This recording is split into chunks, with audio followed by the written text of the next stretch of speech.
Four college students, a quiet town in Idaho. No forced entry, no warning, just silence and death. When the sun came up, the scene inside that house was pure horror. And the suspect? A PhD student who studied killers. This is not a movie. This is real. This is the case of Bryan Kohberger.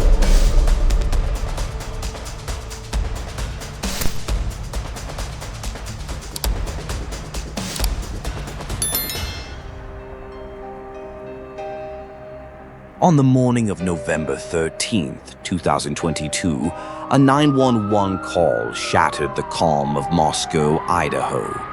The dispatcher was told there was an unconscious individual inside a rental home near the University of Idaho campus. But what police found inside was beyond anything this small college town had ever seen.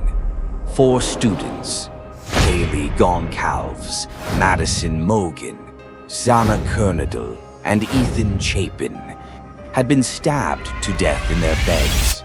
There were no gunshots, no screams that neighbors heard, no signs of forced entry, just 4 lives gone in the middle of the night. The scene was so gruesome that seasoned officers had to step outside to breathe. Kaylee and Madison, both 21, were best friends since the 6th grade. They did everything together, went to school, shared apartments, and even planned to graduate in the same semester. On that night, they died together, in the same room, in the same bed. Zana Kernadel, 20, and her boyfriend, Ethan Chapin, also 20, had gone to a nearby party earlier that evening. They came home late. Evidence suggested they were awake. They fought back, but it wasn't enough. They were found on the 2nd floor, near the stairs. Upstairs, Kaylee and Madison never had a chance. Inside the house, 2 other roommates were unharmed. One of them, Dylan Mortensen, later told investigators something chilling. She had woken up around 4 a.m. to what she thought was Kaylee playing with her dog. Then she heard something else. A voice, maybe Zana's, whispering, "There's someone here." When Dylan opened her bedroom door the 2nd time, she heard crying coming from Zana's room. And then a male voice saying, "It's okay, I'm going to help you." The 3rd time she opened the door, she saw him, a tall man dressed in all black, with a mask covering his mouth and nose, walked past her, silently, and out the back sliding door. She stood frozen, locked her door, and didn't move for hours. The 911 call wasn't made until nearly noon. The silence was what made it terrifying. There was no chaos, no break-in, no obvious motive. The house wasn't ransacked. Phones, wallets, even a dog, all untouched. Whoever did this knew exactly what they were doing, and they got out without leaving a trace, or so they thought. At first, the case went nowhere. There were no suspects, no leads. The town was on edge. Students fled campus.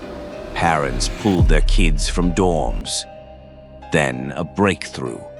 At the crime scene, police found a tan leather knife sheath left on the bed next to Madison's body.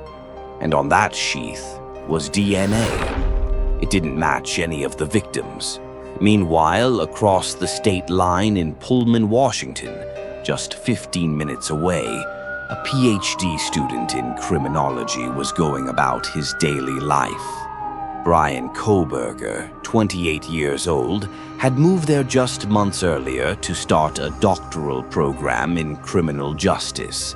He studied under experts in serial killers and forensic psychology. He had even posted a Reddit survey asking ex-convicts to describe how they felt while committing their crimes. On paper, he was just a curious academic. In reality, he was being watched. Investigators reviewed security footage from the night of the murders. They saw a white Hyundai Elantra circling the neighborhood near the victim's house, over and over again, between 3:30 and 4:20 a.m. They traced the car. It belonged to Kohberger. 5 days after the murders, he changed his license plate. Cell tower data placed his phone near the crime scene at the exact time of the killings, then showed him speeding away in the direction of Pullman. It wasn't long before SWAT teams raided his parents' home in Pennsylvania and arrested him on 4 counts of first-degree murder. In the months that followed, the community struggled to make sense of what had happened. There were no obvious connections between Kohberger and the victims. No text messages, no social media activity, no dating history, nothing. Just a house, a knife sheath, and a man with a fascination for criminal minds. As one parent said, "They were our kids. They were good kids. This wasn't supposed to happen here." But it did. And for many in Idaho and across America, the silence of that night still lingers. Before he became the face of one of America's most shocking murder cases, Bryan Kohberger was just another name on a university roster. He wasn't loud. He wasn't violent. He was, by most accounts, awkward, distant, obsessed with control. But behind the quiet demeanor was a man deeply fascinated with what makes killers tick. And somewhere along the line, that fascination turned into something else. Born in Pennsylvania in 1994, Bryan Kohberger grew up in a working-class town in the Poconos.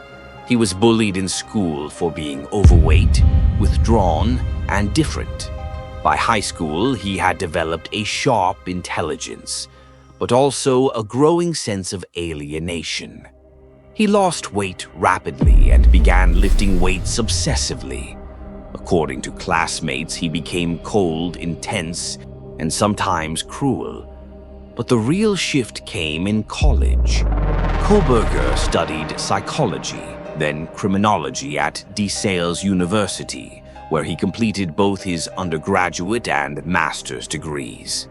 There, he studied under Dr. Catherine Ramsland, a renowned forensic psychologist who had interviewed serial killers, including Dennis Rader, the infamous BTK.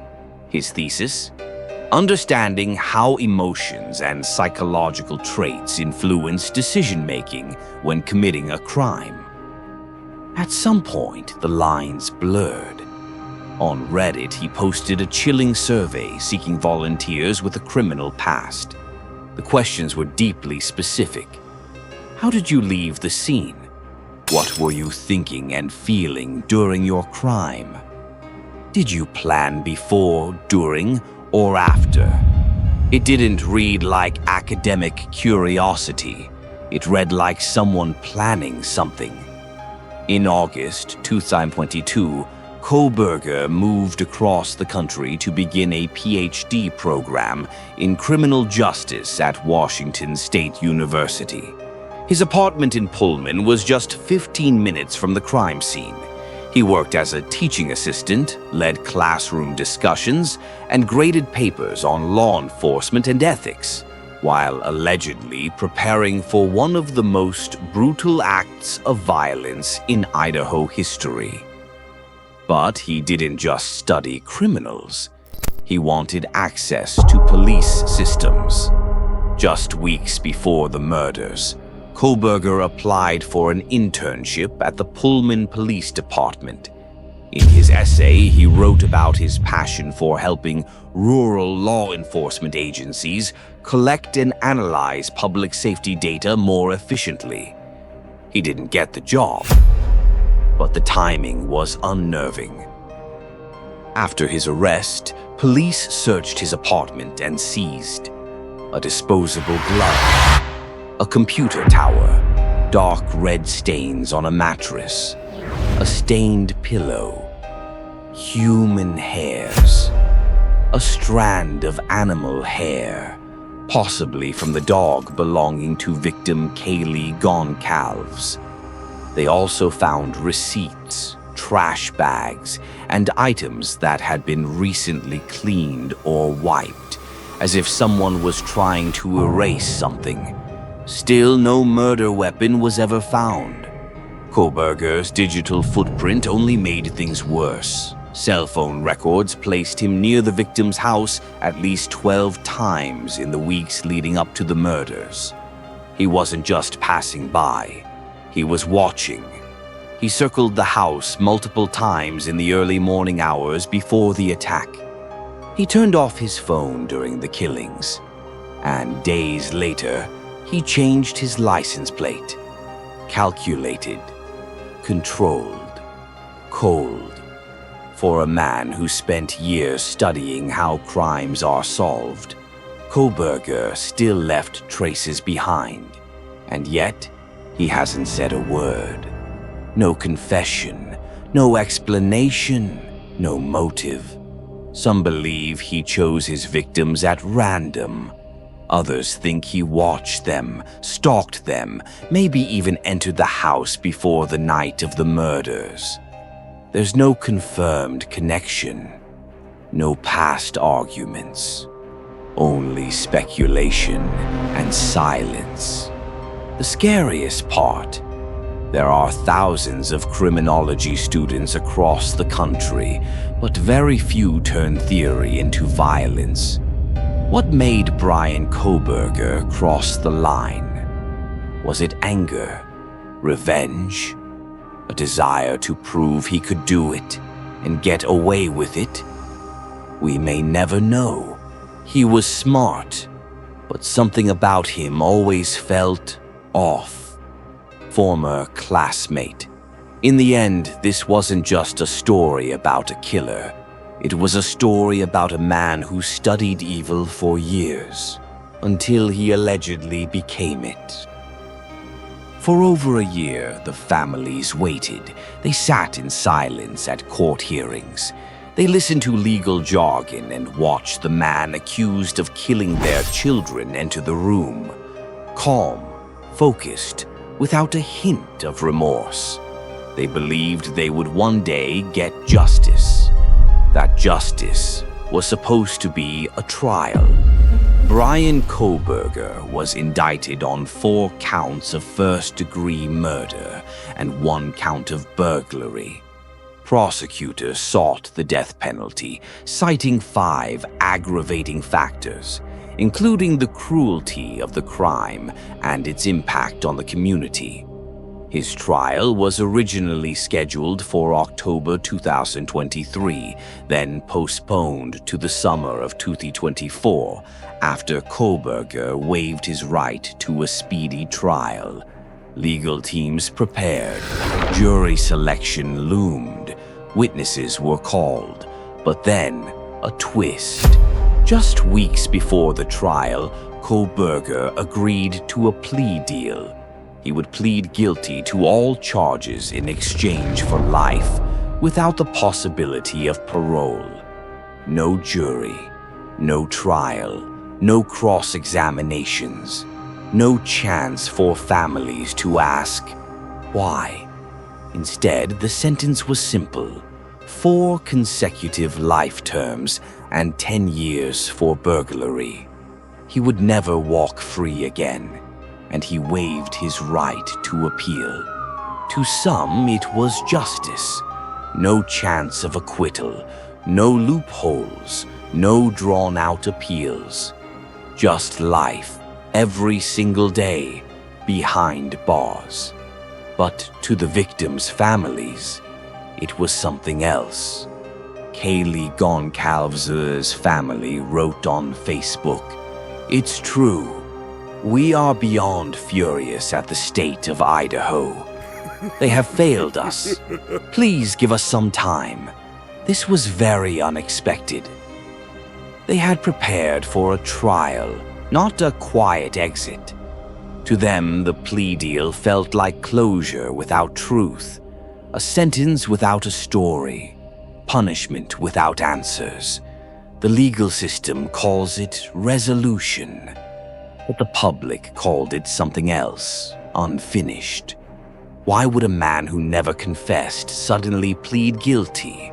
Was it strategy, fear of execution, or just the cold calculation of a man who knew the evidence was too strong? Kohberger never addressed the families, never said why, never said anything.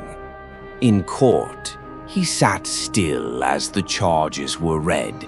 He gave no reaction when the sentence was handed down. And just like that, it was over. But not for the families, not for the survivors, and not for the town of Moscow. The house where the murders happened was later demolished. Not everyone agreed with that decision. Some called it necessary. Others saw it as erasing a crime that hadn't even been fully told. What happened inside those walls? The moments before death, the final words spoken, the exact order of events, may now never be known. And that raises the question, was this justice?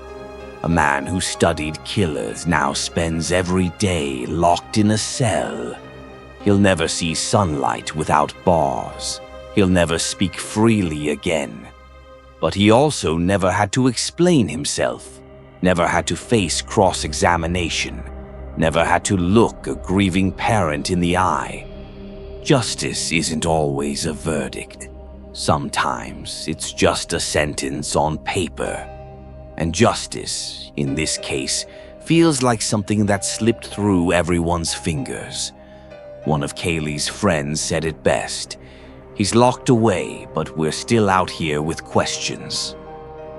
Bryan Kohberger didn't just murder 4 students. He murdered answers. He left silence. The same kind of silence that filled that house that night. Thanks for watching.